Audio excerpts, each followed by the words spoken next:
Salut!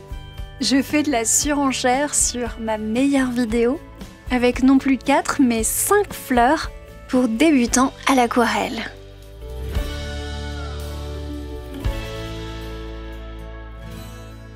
Je vous fais ces fleurs en temps réel. J'ai fait quelques coupes, mais le reste du temps c'est comme en direct. Mon papier est un cellulose de la marque Anémule, le moulin du coq, le rouge. Prenez les couleurs que vous voulez, c'est la technique qui compte. Si vous voulez quand même reproduire ce gris bleuté, ça va être avec les 3 couleurs primaires mélangées à parts égales, mais en rajoutant une pointe de bleu en plus. Pour cette fleur, le cœur de la technique, c'est 2 couches. La première, avec ses pétales qui se touchent les uns avec les autres, et une beaucoup plus sombre, un peu plus crémeuse, dans le mouillé. Préparez vos couleurs avant, faut pas que les pétales aient le temps de sécher. Et vous allez faire infuser cette couleur beaucoup plus sombre depuis le bas de la fleur. Regardez comme cette fusion est jolie! Et j'en profite avec la pointe de mon pinceau pour travailler un petit peu le bas de la fleur comme ça. Ensuite, j'imprime la tige, voilà, en une seule fois. Pendant que c'est encore humide, je mets une pointe de peinture sur la pointe du pétale. Quand c'est sec, j'en mets plus, parce que ça fuse pas. Pour que ce soit simple, vous pouvez rester sur une seule couleur pour faire les feuilles, en utilisant la pointe du pinceau.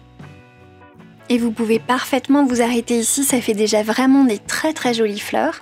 Si vous voulez sophistiquer un petit peu plus, repassez comme moi, quand c'est sec, avec une deuxième couche de gris vraiment très pâle. Mais laissez transparaître le bleu derrière, c'est ça qui va faire la délicatesse. Et pour une troisième et dernière étape, une fois que c'est sec, vous pouvez même aller accentuer un petit peu les contrastes en remettant du noir en bas de la fleur. Voilà comme ça. On peut continuer à l'infini les couches. Bien sûr, sur un papier en cellulose, c'est plus délicat que sur un papier coton. Mais vous pourriez aussi continuer les fusions avec le reste des pétales. Voilà, quelle que soit l'étape à laquelle vous vous arrêtez, vous obtiendrez quelque chose qui ressemble un petit peu à un lotus ouvert. On va attaquer la rose maintenant. Je me suis fait un petit mélange de rose et de jaune de Naples. Et puis de orange, vous l'avez pas vu, l'a mis à côté. J'ai préparé mes 2 couleurs à l'avance pour pouvoir les fuser. Je commence en piquetant le centre de ma rose à l'aide de la pointe de mon pinceau. Je laisse du blanc. Puis je dégrade à l'eau claire de l'intérieur vers l'extérieur, toujours avec la pointe de mon pinceau. Puis je viens avec un orange, un mélange d'ocre et un petit peu de rose rouge, repasser, mais pas partout, dans le mouillé. Je dessine des petites lignes, vous voyez, pour figurer cette rose. En tout cas, le centre, celui où il y a plein de pétales. Lorsque vous faites quelque chose qui vous semble trop défini, vous pouvez toujours le redégrader. Pour les dégrader, essayez de poser l'eau d'abord et venez toucher, effleurer ce que vous souhaitez dégrader. Ça permettra de faire aller la couleur un petit peu à l'extérieur. Et je vais me servir de cette mise en eau pour pouvoir faire les pétales qui sont autour de la rose. Et je jette juste un tout petit peu de couleur du bout de mon pinceau sur ce que je viens d'humidifier. C'est tout. Vous voyez, on est sur un thème de fleurs un peu bicolore, hein. À chaque fois, j'utilise cette technique dans le mouillé d'une façon un peu différente et avec 2 couleurs. On passe aux feuilles. Je viens de mettre un petit peu de périlène dans mon orange, là ça fait un genre de marron. Mon vert de périlène, je viens de le mélanger et ça me donne un grisé qui, ma foi, me convient très bien dans l'harmonie avec l'autre fleur. Pour être très précis, et montrer des feuilles de rose là comme ça avec des petits piquants sur le côté.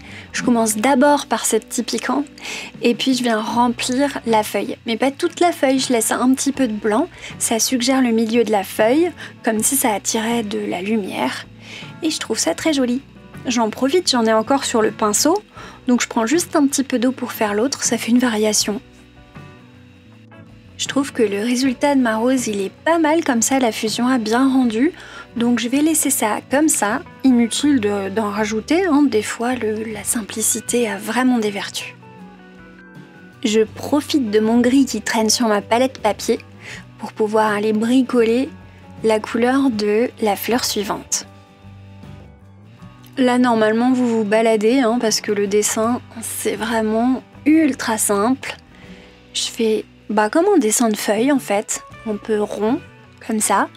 Je le laisse très en eau parce que je sais bien que je vais utiliser une deuxième couche de plus crémeux pour les fusions. Donc inutile de faire un dessin préliminaire, là je m'éclate avec mes petites feuilles. Et ce qui va être sympa, c'est d'en faire une un petit peu plus aplatie à la fin, pour vraiment donner cette impression que quand même elle est en 3D quoi. Notez comme le fait que comme je mélange le bleu avec mon vert, avec mon ocre, tout ça, ça forme un gris coloré qui est chatoyant quand même. Du coup, ça me permet d'aller vraiment sur des couleurs, mais d'une délicatesse et d'une richesse très intéressante. Et voilà, c'est là que je jette un petit peu plus sombre dans ce mouillé. Je ne repasse pas partout, hein, sinon ça va faire tout uniforme, ça n'a pas d'intérêt. Je laisse bien s'imprégner cette double couche dans le papier. Pendant ce temps, tranquillement, je vais aller cuisiner mon bleu très foncé. En prenant n'importe quel bleu là et en rajoutant du vert de périlène ou quelque chose de très foncé pour me donner quelque chose de presque noir. Et hop, avec le bout de mon pinceau, je vais comme ça effleurer. Pas grave si on a trop, bon, tant pis. Parce que de toute façon, je vais aller déposer comme ça d'autres taches encore pour faire ce contraste encore plus important sur la fleur. L'erreur qu'on fait, c'est souvent de s'arrêter à la première étape. Et puis finalement, on a des dessins qui peuvent paraître un peu plats, alors que des fois, juste une couche supplémentaire, ça permet de faire chatoyer son dessin. C'est très cool. Et plus ça sèche, plus je peux mettre des petites touches comme ça qui vont moins se diffuser. Donc mettez le plus crémeux possible, hein. Essayez de surveiller l'eau que vous avez dans votre pinceau. Plus vous allez en mettre, et plus ça va faire des risques d'auréole, donc ça va fuser de manière très importante.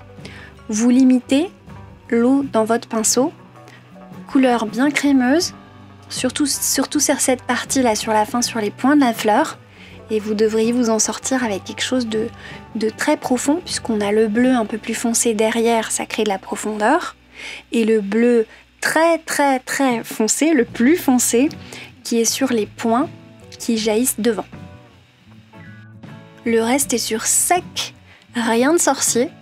Le truc qui m'embête juste un peu, c'est que justement mon pinceau il a une pointe très très fine et qu'il ne fait pas des beaux ronds bien définis, ronds. Mais bon, à la rigueur, ça faisait quelque chose d'original, donc j'ai gardé comme ça. Faites les branches qui vous inspirent, vous n'êtes pas obligé de refaire tout pareil que moi. Vous pouvez, parce que s'entraîner sur des copies c'est super, mais après... L'inspiration, si ça vous tente, allez-y, lâchez-vous, faites-en toutes les couleurs, on est là pour s'amuser, pour s'entraîner, et il faut se détendre. Je renforce une dernière fois. C'est pas encore sec, hein, vous voyez, ça fuse encore un petit peu. Tant mieux, ça fait des contrastes un peu plus chic. Celle-là, elle a l'air de rien comme ça, mais vous m'en faites tout un bouquet, et vous allez voir de toutes les tailles. Ça rend super, super. Moi, je vous fais le modèle et vous me faites des couronnes de fleurs ou des bouquets. J'ai tout prévu, les couleurs sont assorties, tout va aller ensemble. Donc vous avez vu sur ces 3 premières fleurs, je suis restée pas mal dans le mouillé pour pouvoir faire des fusions agréables à l'œil. Et là, pour celle-ci, vous voyez, mon pinceau, il est presque sec, quoi. Vraiment pas beaucoup d'eau. C'est bien de s'entraîner à faire ça dans ces compositions. Parce que déjà ça permet de s'entraîner à faire des coups de pinceau sec et c'est plus sympa de savoir le faire quand on veut faire des effets de terre, d'herbe ou whatever.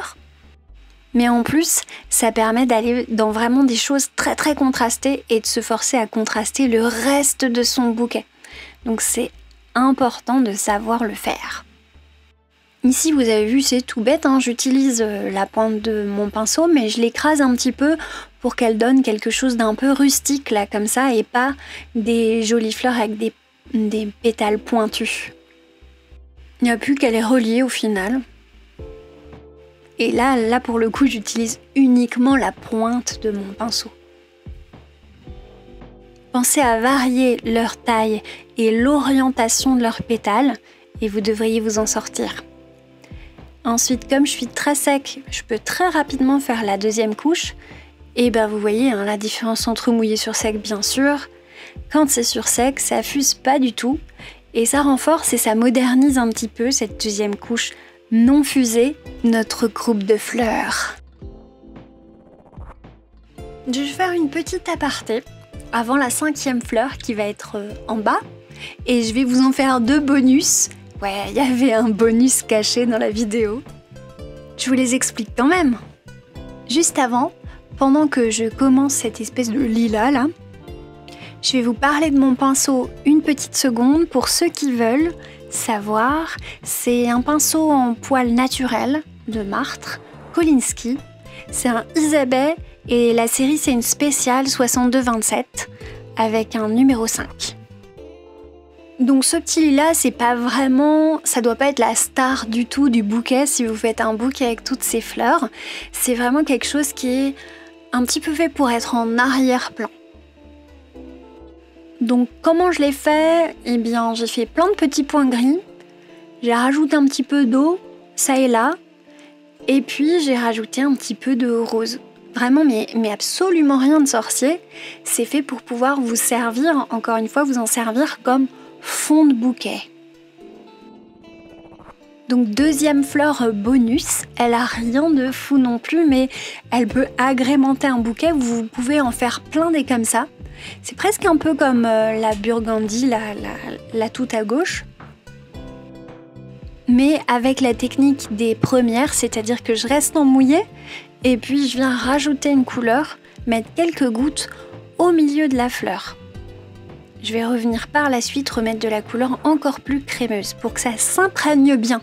Je passe à la deuxième fleur. Vous voyez, on peut faire n'importe quel type de forme. Hein. À partir du moment où c'est les mêmes couleurs et que c'est à peu près la même fin de pétale, et ben ça a l'air d'être la même fleur, même si c'est pas exactement la même forme.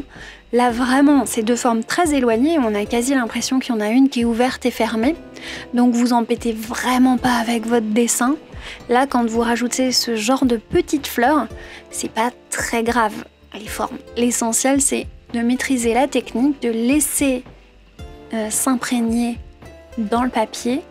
Et une fois que c'est imprégné seulement, vous allez mettre cette couleur qui est plus crémeuse. Si vous mettez trop d'eau, ça va faire des auréoles. Non, là, juste de la couleur crémeuse, ça suffit. Vous voyez, ça rappelle aussi la couleur de la fleur un petit peu plus rouge sombre. Donc c'est sympa, ça fait un petit rappel, c'est pour agrémenter le bouquet. On passe à la dernière fleur. Le dessin est un tout petit peu plus complexe. Je fais une petite forêt, là, avec le bout de mon pinceau, que j'écrase un petit peu, pour pas que ça parte trop en pointe. Je relie cette forêt avec de la couleur en dessinant une forme ronde pour faire le pétale. J'enchaîne sur le second pétale, voilà. Après, quand c'est un peu trop défini malgré tout, je peux revenir flouter à l'eau claire, comme ça. Puis je vais aller me refabriquer ma couleur sombre, parce que évidemment on reste sur cette même technique puisque c'est le thème de double couleur. Seulement cette fois dans ma couleur sombre, je vais aller mettre beaucoup plus de rouge parce que je veux tendre vers le violet. Vous avez l'impression que ça se voit pas là sur la palette, mais en fait ça va se voir, ça va être assorti, ça va avoir une tendance comme gris un peu plus rougeâtre que bleuâtre, tout simplement. J'ai fait juste les bords, j'ai laissé fuser, et une fois que c'est sec, je viens en refaire mes petits points, qui sont avec mon pinceau pointu, toujours aussi pointu, mais ça donne un style, ça me convient. Terminons cette dernière des 5 fleurs stars avec les feuilles. Et là, c'est pas compliqué. on se fait une petite forme de feuille à droite et une petite forme de feuille à gauche. Les deux, par contre, j'essaie vraiment de faire varier beaucoup par rapport aux feuilles de la rose. Je veux que ce soit des genres de grandes feuilles plates. Et comme les autres, j'ajoute ma couleur très foncée dans le mouillé. Là vraiment, si vous faites bien tout l'exercice, toutes les fleurs, à la fin c'est sûr que vous saurez maîtriser ça. Si vous avez un peu de mal à gérer ça, c'est sans doute parce qu'il y a trop d'eau dans votre pinceau. Donc n'hésitez pas à tapoter votre pinceau pour qu'il y ait un petit peu moins d'eau si vous voyez que ça fait une piscine sur un torchon par exemple. Et voilà, vos 5 fleurs stars prêtes à faire un bouquet. On a joué sur les couleurs par rapport à la première qui était seulement avec 2 couleurs. Donc dites-moi si ça vous a plu, si c'était trop dur et si vous avez besoin d'aide. Et en attendant, bisous les abonnés!